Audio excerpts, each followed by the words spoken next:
ជំរាបសួរអ្នកទាំងអស់គ្នាថ្ងៃនេះខ្ញុំមានវីដេអូមួយស្ដីអំពីការធ្វើយ៉ាងណាដើម្បីយើង register កម្មវិធី Wondershare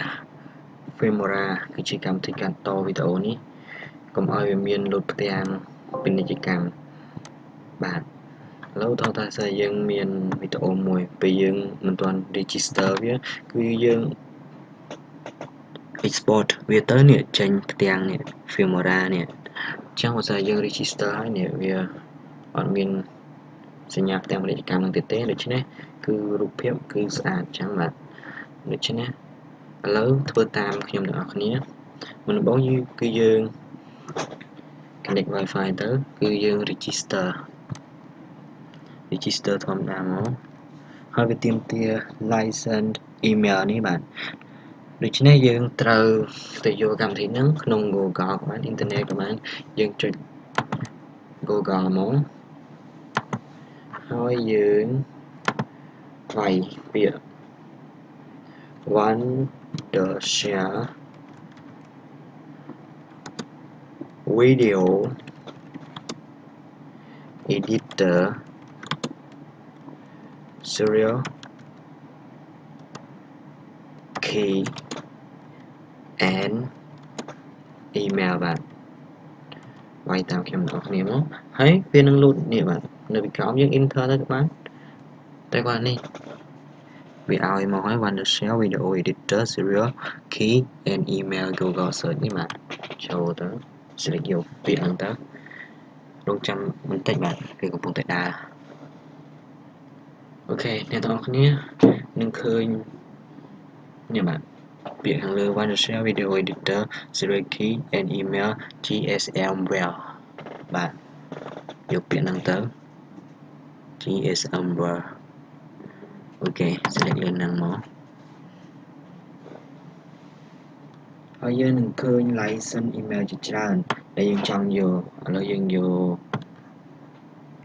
បាទយើងចង់យកលើនេះក៏បានឥឡូវយើងយកមួយណាក៏បានដែរបាទដូចគ្នាទេវាមាន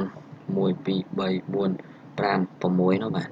ដូច្នេះឥឡូវបើយើងចង់យកឧទាហរណ៍ថាយើងយកលើនឹងក៏បានក្រោមក៏បានបាទឥឡូវយើងយកលើយើង copy មក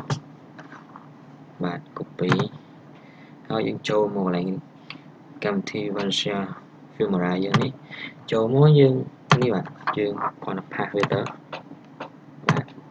អូខេបាន Gmail ឥឡូវគេទាមទារលេខកូដវាទៀតដូច្នេះយើងទៅយកមកបាទនេះបាទលេខកូដយើង copy ទៀតមកបាទមកជួរនេះបាទ copy ហើយយើងចូលកន្លែង register ទៀតយើងផាសទៀតមកបាទអូខេតែមុននឹងយើង register វាយើងត្រូវតែបិទ Wi-Fi សិនបាទបិទ Wi-Fi ឬ internet យើងសិនបាទ disconnect មកបាទអូខេ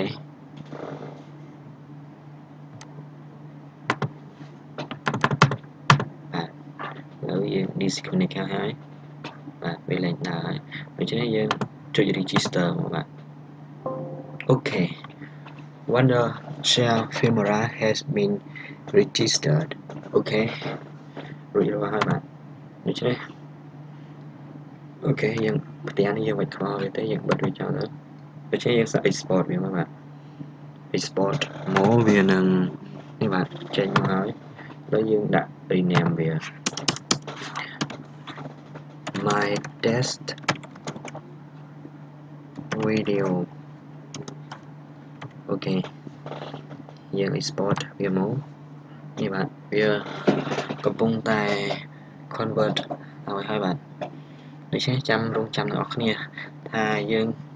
មើលទៅវីដេអូហ្នឹងពេលយើង export វាហើយតើវាជោគជ័យឬអត់ហើយនៅពេលដែលយើង register វាហើយអញ្ចឹងពេលយើង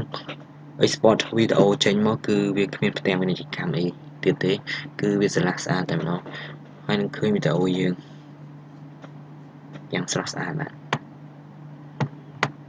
ដោយមិនចាំបាច់មានផ្ទាំងពាណិជ្ជកម្មអញ្ញៃនៅមុខនោះទេបាទដូច្នេះរងចាំអ្នកនរគ្នាបន្តិចបាទវាកំពុងតែ convert អូខេអ្នកទាំងអស់គ្នាអាចធ្វើបែបនេះបាននៅផ្ទះ ផងដែរបាទវាគឺជាវិធីងាយៗមួយដែលយើងអាចធ្វើបានទាំងអស់គ្នាអ្នកទាំងអស់គ្នាក៏អាចធ្វើបានដូចខ្ញុំដែរអូខេឥឡូវយើងបើកមើលវីដេអូ find target អូខេដើររកសិនមកនេះបាទ my test video ដែលខ្ញុំរៀបញ៉ាំវាបាទអូខេបើកមើលទាំងអស់គ្នាអូខេនេះបាទគឺជាវីដេអូអំបីមិញ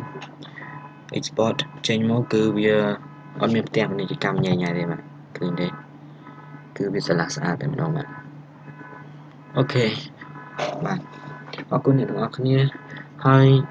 សូមមេត្តាជួយ subscribe ខ្ញុំម្នាក់មួយផងបាទដើម្បីទទួលបាននៅវីដេអូល្អៗជាច្រើនទៀតបាទសូមអរគុណច្រើនសូមគោរពលានិងជម្រាបលាទាំងអស់គ្នាបាទអរគុណដែលបានទស្សនាវីដេអូរបស់ខ្ញុំបាទអរគុណ